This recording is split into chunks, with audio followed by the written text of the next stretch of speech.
The Israeli aircraft industry's Kafir C7 is the top release day fighter for the new Israeli tech tree. Let's check it out.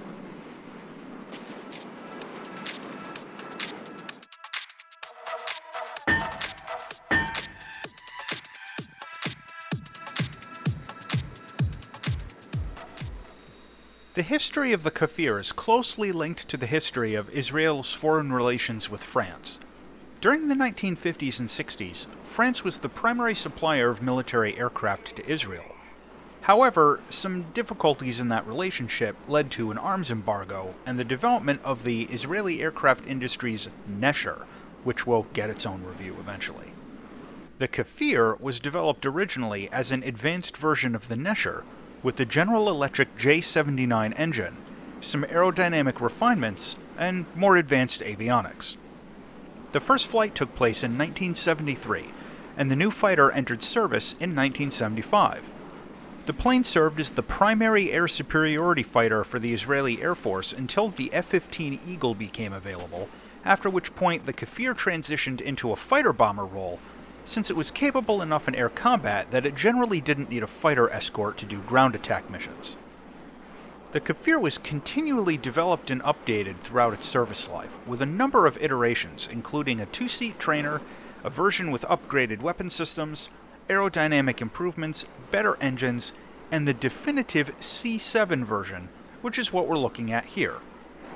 The C7 had the addition of canards, an uprated engine, additional weapon hardpoints, and dramatically better avionics and electronics, as well as a few other minor aerodynamic refinements. The C7 was used as the basis for later upgrades, such as the C10 export model and the Kafir Next Generation, which is currently being offered as an upgrade package. The Kafir served Israel until the late 1990s, and it still flies for Colombia, Sri Lanka, and Ecuador. An interesting bit of trivia is that the Kafir is one of the very few foreign-built fighters operated by the United States military. The U.S. Navy leased a squadron of them in the 1980s to use for dissimilar air combat training at the famous Top Gun fighter school, where they were designated as the F-21 Lion. These U.S. Navy planes also appeared in a few feature films as stock footage bad guy jets. The Kafir C7 in War Thunder currently sits at the top of the Israeli fighter tree. The weapon system is based around the Cyrano radar set, which might be familiar to you from the French Mirage series. This is a pretty basic radar without any look-down, shoot-down modes, but it does support BVR targeting at least.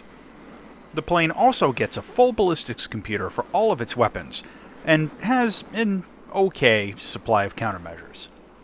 For loadouts, you get an enormous selection of missiles, rockets, bombs, and even gun pods.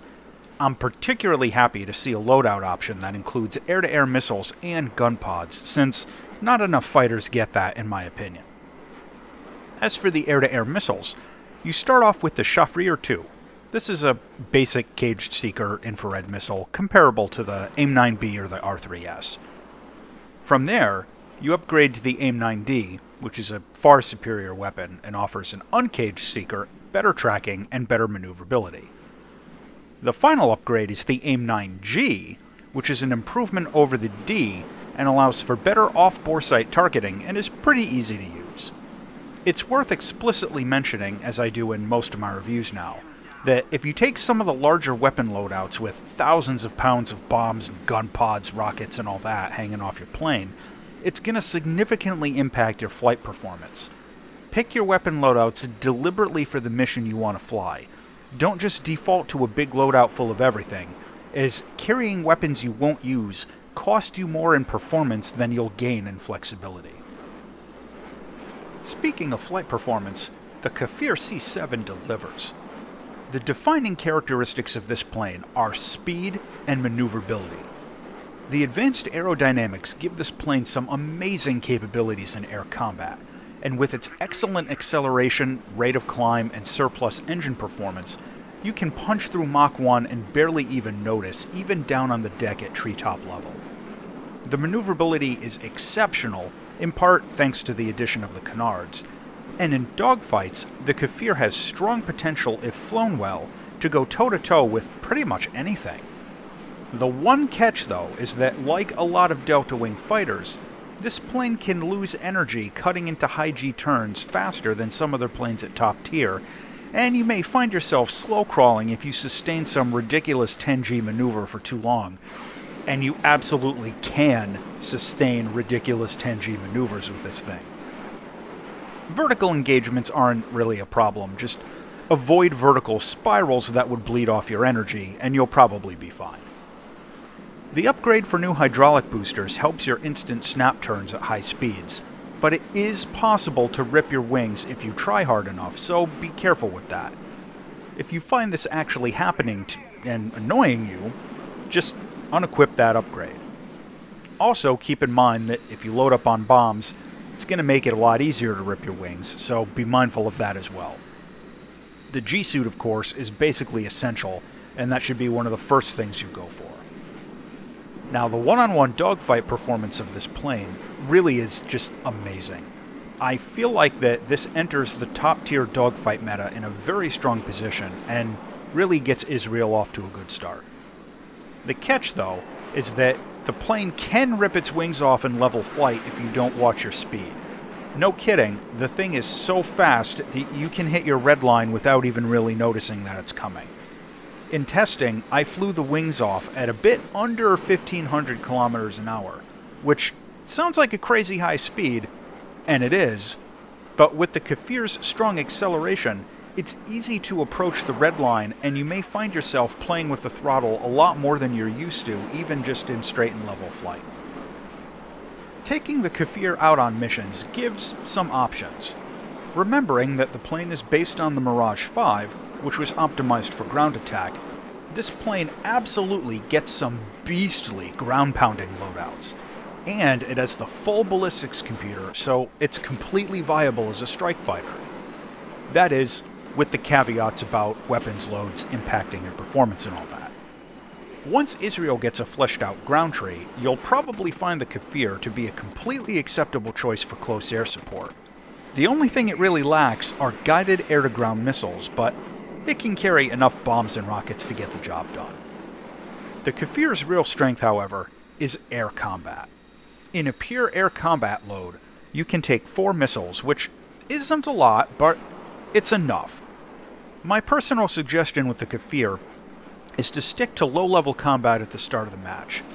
One of the real weaknesses of this plane for air combat is the limited supply of countermeasures, and not being able to drop too much chaff can make you sparrow bait if you do the high altitude thing right at the start of a mission.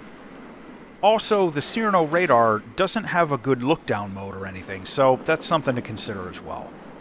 The combination of not having any radar-guided missiles, having limited countermeasures, and only an average radar makes the Kafir perform best flying out in the middle of the pack. You shouldn't be the tip of the spear leading your team into the merge. You should be the guy who comes in second or third and stirs up a furball with your insane flight performance. Visually, the Kafir looks as fast as it is. With its hard angles and tapered aerodynamics, this is a very slick-looking aircraft. You only get one paint job, but it's not a bad one, so no complaints there. A minor gripe: Gaijin hasn't yet given Israel access to any numerical digit decals, so you can't put any numbers on your plane. Fail. Landing the Kafir isn't difficult, but it's quirky. Remembering that it's a delta-winged fighter, the plane doesn't have any landing flaps, and the canards often give it a last-minute pitch-up before touching down with some landing profiles. Don't panic if you see it, it's fine. The plane also has a drag chute, so the landing run isn't too bad. The cockpit has outstanding visibility, a well-positioned radar warning receiver, and a very useful heads-up display. My only gripe really is the lack of a radar scope, but that's a minor detail considering that this isn't a plane that relies on its radar to be effective. To close out on the Kafir C7, this plane has a huge selection of multi-role weapon loadouts, a full ballistics computer for all of it, a generous surplus of engine power, and absolutely absurd maneuverability. However, its radar is somewhat basic, and it has a limited supply of countermeasures. The final verdict on the Kafir C7 is that this plane gives the new Israeli tech tree a credible top-tier fighter and won't suffer too badly in the current meta. You can have a lot of fun with this plane, and in my opinion, it's worth grinding towards. As always, thanks for watching.